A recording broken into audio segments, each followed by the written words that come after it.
जय भीम साथियों, दोस्तों, आज एक सच्ची कहानी से रूबरू कराऊंगा। बाबा साहब की एक सच्ची कहानी जिसे सुनकर आप सोचने पर मजबूर हो जाएंगे कि एक व्यक्ति के अंदर इतना दिमाग कैसे हो सकता है, कोई महापुरुष इतना दृढ़ निश्चय वाला कैसे हो सकता है।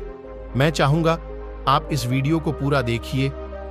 जब बाबा साहब पहली बार लंदन से बैरिस्टर बनकर भारत वापस लौटे, जब उन्होंने कोर्ट के अंदर, कचहरी के अंदर कदम रखा, तो कोर्ट के अंदर जितने भी वकील थे सभी ने बाबा साहब को देखकर पहचान लिया कि यह वही है जो महार जाति का व्यक्ति है और यह आज काला कोट पहनकर हमारे कचहरी के अंदर आ गया है। और बाबा साहब अंदर जाकर अपना ठीहा ढूंढने लगे।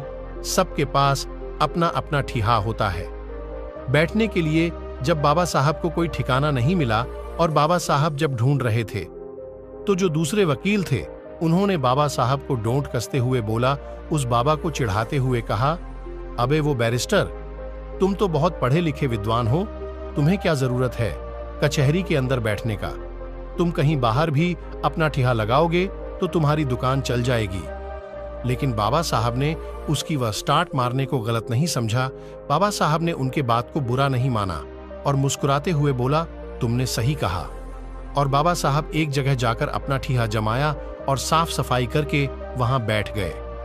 तब बाबा साहब के पास छोटे मोटे केसे आते रहे और रोजी रोटी चलती रही। हल्का फुल्का बिजनेस बढ़ा, कारोबार बढ़ा। और उसी दौरान एक सेठ और सेठानी जिसका इकलौता बेटा था, उसको फांसी की सजा सुनाई गई थी। उस सेठ और सेठानी पूरी मुंबई में कोई ऐसा वकील नहीं छोड़ा जिसके घर वो ना गए हों। जिसके पास भी जाते और जिसको भी फाइल दिखाते, अपने बच्चे की वह मना कर देता है कि आपका बच्चा नहीं बच पाएगा, उसने बहुत पैसा खर्च कर दिया था। उस सेठ ने और सेठ वकील ढूंढता ढूंढता पूरी मुंबई को खंगालता हुआ उसी कचहरी के अंदर पहुंचा जिसके बाहर बाबा साहब बैठे थे। दलितों के मसीहा भीमराव अंबेडकर बैठे हुए थे। और जब उस कचहरी के अंदर उस सेठ ने अपने बच्चे की फाइल दिखाई, अपने इकलौते बेटे की फाइल को दिखाई, तो किसी भी वकील ने उसकी फाइल नहीं ली।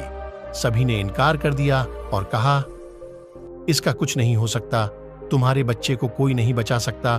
उस सेठ ने ऐसे ऐसे बड़े बड़े वकीलों को दिखाया जो कानून को अपना घर मानते थे, जो बोलते थे कानून तो हमारे मुट्ठी में है। ऐसे ऐसे वकीलों को फाइल दिखाएं, लेकिन सबने फाइल देखकर इनकार कर दिया।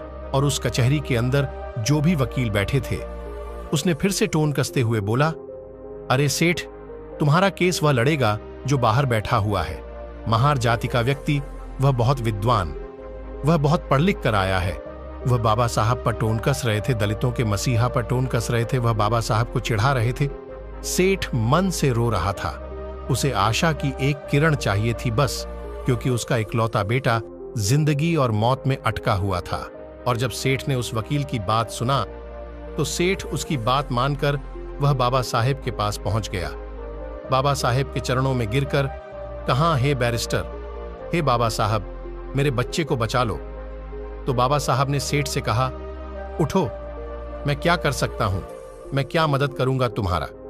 यह फाइल तुमने कितने ही वकीलों को दिखाया होगा, तुम वहीं जाओ, मैं क्या कर सकता हूं। मैं तो महार जाति का हूं, मैं इस जाति से हूं। सेठ, आप बहुत बड़े वकीलों को दिखाओ। सेठ ने बाबा साहब की शक्ल देखकर कहा, नहीं, अगर मेरे बच्चे को कोई बचा सकता है तो बैरिस्टर आप बचा सकते हो मेरे बच्चे को, वरना पूरी दुनिया की कोई ताकत मेरे बच्चे को नहीं बचा सकता। मैं आपका चेहरा देखकर बता रहा हूं। बाबा साहब, आप मेरी बात मान लीजिए। मैं तो एक बाप, मैं इस पीड़ा को सहन कर लूंगा, लेकिन जो उसकी मां है, जब उसे पता लगेगा कि उसका बच्चा नहीं रहा, तो वह भी उसके गम में मर जाएगी। मेरे घर से 2 अर्थियां उठेंगी बाबा साहब, 2 अर्थियां उठेंगी। मेरा इकलौता पुत्र है, मेरा इतना बड़ा कारोबार, इतना बड़ा बिजनेस है, कौन संभालेगा? क्या करूंगा मैं इसका?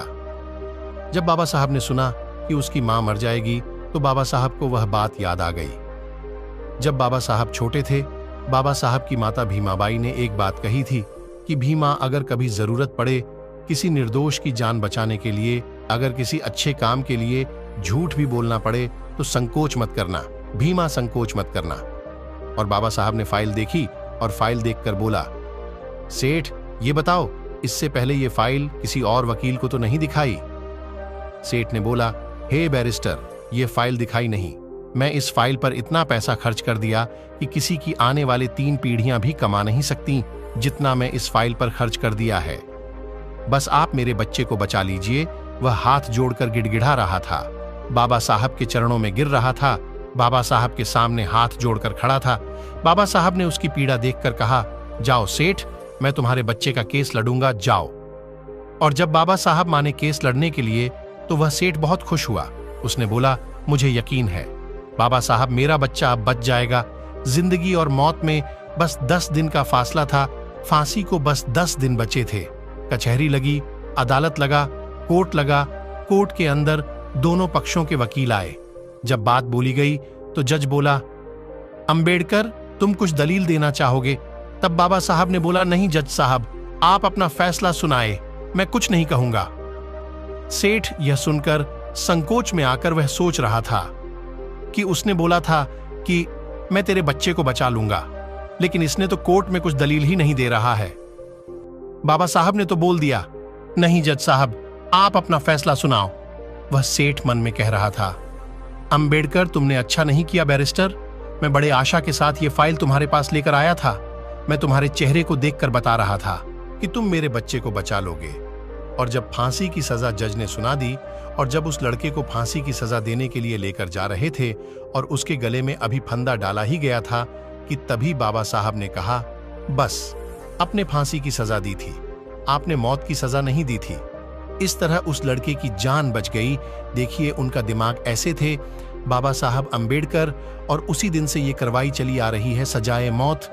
यदि किसी की मौत की सजा देनी होती है तो सजाए मौत कहा जाता है, ये नहीं कहा जाता कि फांसी की सजा। बाबा साहब ने कहा, बस अपने फांसी दी थी, मौत नहीं। और ये दिमाग देखकर सभी बड़े बड़े वकील जो बाबा साहब पर टोन कसते थे, जो उन्हें नीच बताते थे, महार जाति के बताते थे, वो लोग चुप हो गए। पर हमारे बाबा साहब शरीर की तरह उस बच्चों को छुड़ाकर उस मां के पास ले गए और कहा, ये लो तुम्हारा बच्चा। इस तरह बाबा साहब ने उस निर्दोष की जान बचाई। ऐसे थे बाबा साहब भीमराव अंबेडकर, और निचले जाति और महिलाओं, मजदूरों को अच्छा जीवन देने के लिए बहुत कुछ सहा है, बहुत सारे संघर्ष लड़े हैं। वह मरते दम तक लोगों के भलाई के ही बारे में सोचते रहे। दोस्तों, आज की वीडियो में बस इतना ही। इस चैनल पर सिर्फ बाबा साहेब के जीवन से जुड़ी सभी छोटी बड़ी जानकारी लेकर आता रहता हूं। यदि आप बाबा साहब को पसंद करते हैं और उनके बारे में और अधिक जानना चाहते हैं तो हमारे the Ambedkar Saheb YouTube channel को सब्सक्राइब कर ले। और अगर वीडियो अच्छी लगी हो तो वीडियो को लाइक, शेयर और सब्सक्राइब करना ना भूले। वीडियो को पूरा देखने के लिए धन्यवाद। फिर मिलते हैं अगली वीडियो में। तब तक के लिए जय भीम, नमो बुद्धाय।